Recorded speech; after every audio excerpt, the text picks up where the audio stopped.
welcome back to the program. It is now time for the great debate. As I discussed in my opener, pornography has proliferated through our society at a rate that is almost incomprehensible. The average age of first exposure is 11, meaning half of kids are seeing it even younger than that.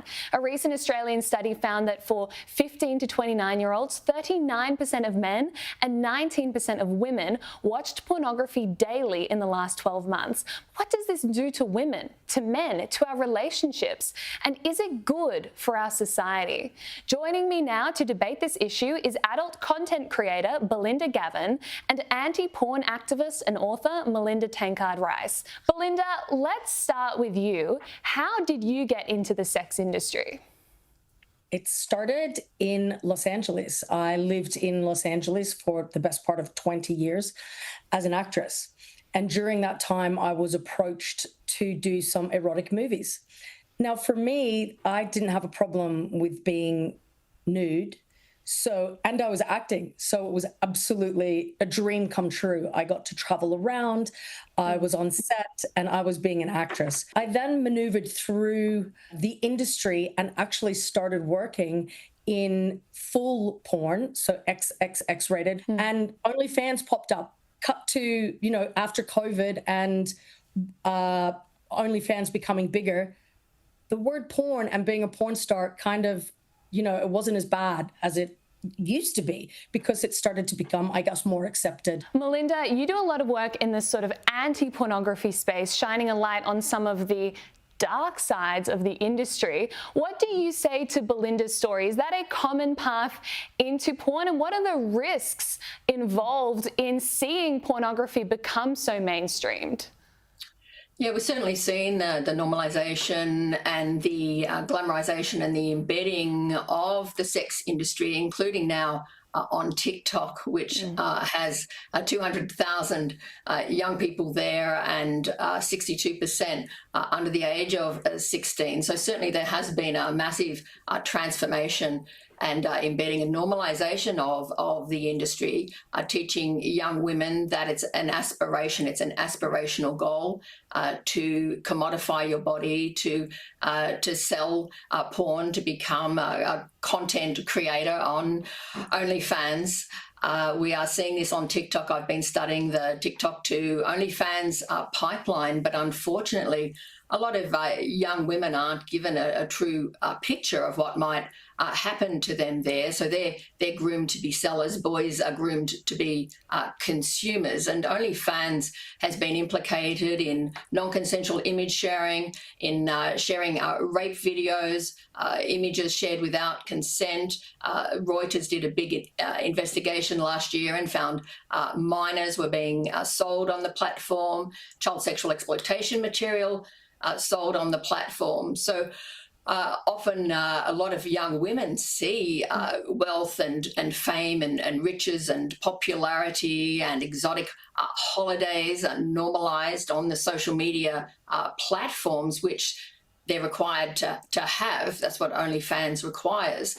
And interestingly, TikTok has a terms and conditions against sexual solicitation, but this is exactly what is going on through refer a friend programs, through recruitment agencies which recruit girls from their social media accounts. I met a recruiter who did this and described herself as a predator and a pimp, but don't often know the dark side, don't often know about stalking, the leaking of their images, and particularly the more debased and degraded acts that they will be expected to do.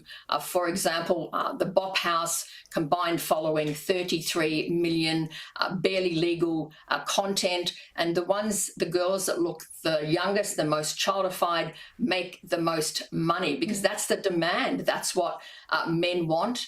That's why the barely legal genre is so popular. And, tragically, so many girls are getting a false idea and they say things like, well, I don't need to get another job. I don't need to finish school. I don't need to finish a university. But they don't often understand the truth of where they might end up and what they'll have to do in a very, very competitive market. Belinda, does this worry you at all that you are participating in an industry where there is so much exploitation of women? And I guess now, as pornography in a sense has been democratized with OnlyFans, anyone can be in the sex industry now. Are you worried that young girls are now looking at this and thinking that sex work could be a good life for them? It's become aspirational. Does that concern you?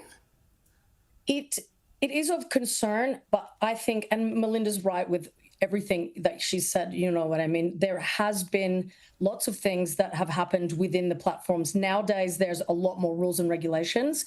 I think for young women out there, what is important is to know what you're getting into.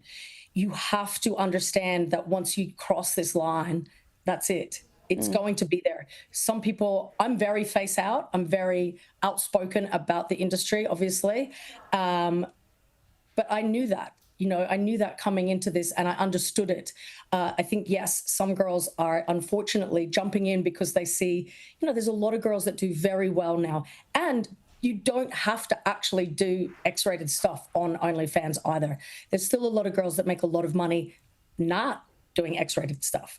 The beauty of OnlyFans, though, is that now it's not a studio and the creator is in charge of what they want to do.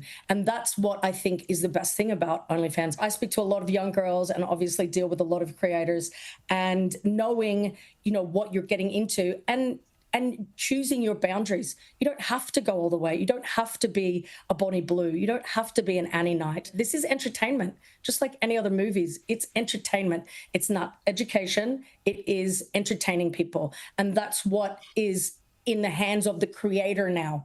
So I can choose what kind of content I want to put out there. Well, I guess my personal perspective would be it's not just entertainment when it involves sex and nudity. It is far more serious than that. But I want to ask Melinda a question. What do you think this is doing to relationships between men and women when you see exposure to pornography at such a young age, 11 years old? What's that doing to girls and boys as they grow up? Yes, I'd just like to comment on a couple of things Belinda said, and then I'll answer that question. So the average income is $125 a month. So girls think that they might end up as millionaires. That's very, very rare. 1% of women in the industry make those high figures. And we need to look at what they have to do to make that kind of money. For example, incest-related content, childified, acting like a child, a huge demand for that kind of content. In terms of what young people are learning, I've interviewed so many girls that say that boys want to choke them, boys want to strangle them, boys expect them to do the sex acts that the boys have seen in porn. We need to remember that the most popular genres of porn are the most violent. I have more young women now saying to me they don't even want to date anymore because so many men are porn sick. They've got rotted brains. They've just glutted so much on porn. They don't know how to have a normal, healthy, respectful, intimate relationship. We're seeing in Australia now a rise of child-on-child sexual assault at levels never before seen.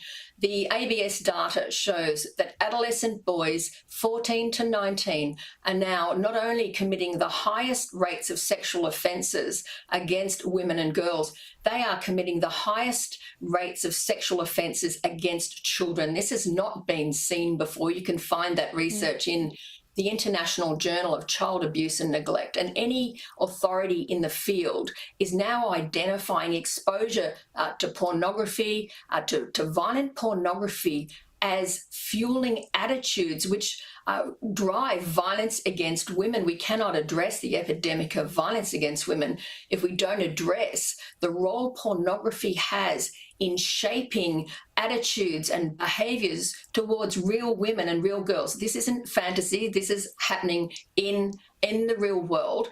Final thoughts on that, Belinda, before we go? Education, I believe, is what will help us here. There is no sex education in the school. They have to rely on what they see. And of course, that's what they're, exposed to.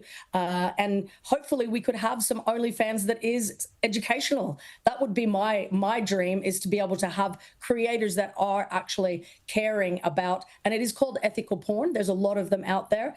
And there's a lot of people who are very, very passionate about bringing the sex industry into mainstream, but also teaching people about it. Well, that's an interesting question. Could there be such thing as an ethical porn industry? Belinda Gavin and Melinda Tankard Reist, thank you so much for joining us this evening.